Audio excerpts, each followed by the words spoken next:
अस्सलामु अलैकुम मेरे प्यारे दोस्तों। आप देख रहे हैं जन्नत का सफ़र चैनल। दोस्तों, ये ज़िंदगी बहुत छोटी है। आज हम हंस रहे हैं, कल शायद ना हो। आज हमारी सांसें चल रही हैं, कल थम जाए कौन जानता है।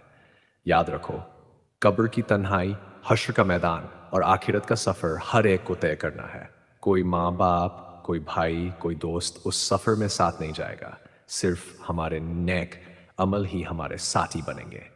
इसलिए मेरी आप सबसे दरख्वास्त है कि इस वीडियो को आखिर तक ज़रूर देखें ताकि दिल को जागने का मौका मिले और ज़िंदगी को सही राह पर लाने का इरादा बने।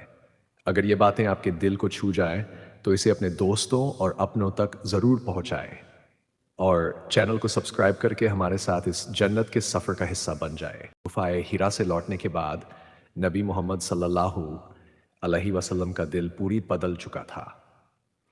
अब वे जानते थे कि उनका मिशन इंसानियत को एक ही अल्लाह की इबादत की ओर बुलाना है। जब उन्होंने सबसे पहले अपनी अजीज पत्नी खदीजा रजी अल्लाह अन्हा को यह बात बताई तो उन्होंने बिना झिझक कहा, ए मोहम्मद, यह वही नूर है जो सच्चे नबियों पर उतरता है। अल्लाह ने आपको चुना है, आप डरिए नहीं। इसके बाद धीरे धीरे कुछ लोग इस्लाम की पहली कतार में शामिल हुए।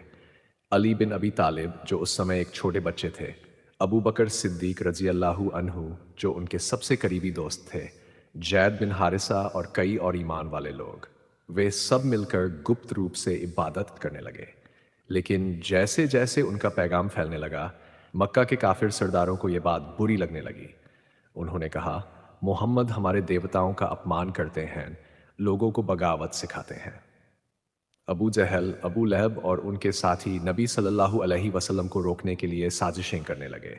मगर नबी सल्लल्लाहु अलैहि वसल्लम का सब्र, उनकी दुआ और उनकी रहमत पहले से ज़्यादा मजबूत होती जा रही थी। एक दिन काबा के पास नबी सल्लल्लाहु अलैहि वसल्लम खड़े होकर बोले, हे मक्का के लोगों, मैं तुम्हारे पास अल्लाह का पैगाम लेकर आया हूँ। एक अल्लाह की इबादत करो, वही तुम्हें रोजी देता है, वही जीवन देता है। तुम्हारी मूर्तियां न तुम्हें सुन सकती हैं, न तुम्हारी मदद कर सकती हैं। भीड़ में सन्नाटा छा गया। कुछ लोग झुककर सुनने लगे, कुछ ने पत्थर उठाए। अबू लहब ने गुस्से में कहा, तेरी बर्बादी हो मोहम्मद, तू हमें धोखा देता है। लेकिन नबी सल्लल्लाहु अलैहि वसल्लम ने सिर्फ इतना कहा, मेरा काम सिर्फ संदेश पहुंचाना है, हिदायत देना मेरे रब का काम है। धीरे धीरे अत्याचार बढ़ने लगे। मुसलमानों को मारा गया, भूखा रखा गया, यहां तक कि उन्हें पत्थरों से पीटा गया। लेकिन नबी सल्लल्लाहु अलैहि वसल्लम हर जख्मी को देखकर कहते, सब्र करो क्योंकि सब्र करने वालों के लिए जन्नत है। फिर आया वह दौर जिसे शियब अबू तालिब कहा जाता है। कुरैश के सरदारों ने नबी सल्लल्लाहु अलैहि वसल्लम और उनके परिवार का बहिष्कार कर दिया। 3 साल तक वे लोग एक घाटी में बंद रहे। खाने को बहुत कम था, रातें ठंडी थीं और बच्चे भूख से रोते थे। लेकिन उस अंधकार में भी नबी सल्लल्लाहु अलैहि वसल्लम ने कभी शिकायत नहीं की। वे अपने साथियों को कहते, अल्लाह हमारे साथ है, वह हमारी सुनता है। आखिर एक दिन माई अल्लाह की मर्जी से वह बायकॉट खत्म हुआ। लोग देखकर हैरान हुए कि जो लोग 3 साल तक भूखे रहे, उनके दिल में नफरत नहीं बल्कि दुआएं थीं। लेकिन जल्द ही नबी सल्लल्लाहु अलैहि वसल्लम को दो बड़े दुख मिले। उनके चाचा अबू तालिब, जो हमेशा उनकी हिफाजत करते थे, और उनकी प्यारी पत्नी खदीजा रजी अल्लाहु अन्हा, दोनों का इंतकाल हो गया। यह साल आमुल हज़न यानी गम का साल कहलाया। फिर भी उन्होंने अपने आंसुओं को सब्र में बदल दिया। वे अकेले गुफा में जाकर अपने रब से कहते, हे अल्लाह, अगर तू मुझसे राजी है तो मुझे किसी गम की परवाह नहीं। फिर उन्होंने ताइफ का सफ़र किया, जहां वे लोगों को इस्लाम की दावत देने गए।